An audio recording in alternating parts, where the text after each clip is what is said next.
നിങ്ങളെ പൈസ ഞാൻ തരൂലെന്നൊന്നും പറഞ്ഞിട്ടില്ലല്ലോ. പൈസ ഞാൻ തരാം, പക്ഷെ എന്റെ കയ്യിൽ ഇപ്പൊ പൈസ ഇല്ല. ഈ ഉത്തരം പറഞ്ഞാലും എനിക്ക് ചില ചോദ്യങ്ങളുണ്ട്. നിന്റെ ഫോണിൽ എത്ര മിസ് കോഡ് ഉണ്ട് എൻ്റെ? നീ ഒന്ന് ഫോൺ എടുക്കുക, ഒന്ന് തിരിച്ചു വിളിക്കുക, എന്തെങ്കിലും ചെയ്തോ?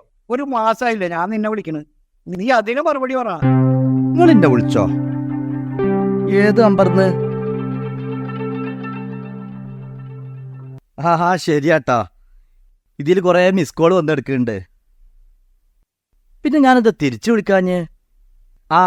അതെന്താ അറിയോ, നിങ്ങൾ വിളിക്കണ സമയത്ത് ഞാൻ ഫോൺ എടുത്തില്ലല്ലോ. അപ്പൊ ഈ ഫോൺ എടുക്കാത്തതൊക്കെ മിസ് കോൾ ആയിട്ട് വരും. ഇപ്പത്തെ ഈ ഫോണിന്റെ ഒരു പ്രശ്നമാണത്. ഞാളപ്പെട്ടങ്ങൾക്ക് മോൻ തടയ്ക്കാനും നമ്മൾ തരും. എൻ്റെ താടി മാത്രമേ തരച്ചിട്ടുള്ളൂ, എൻ്റെ ബുദ്ധിക്ക് കുഴപ്പമൊന്നുമില്ല. നീയേ എല്ലാരും പറ്റിക്കണമെങ്കിൽ എന്നെ പറ്റിക്കാൻ നോക്കണ്ട. ക്ഷമിക്കുന്നതിനെ ഒരതിരുണ്ട്. ബാപ്പുട്ടിയാക്കാ, ഞാൻ ഇപ്പൊ കുറച്ച് ടൈറ്റിലാ.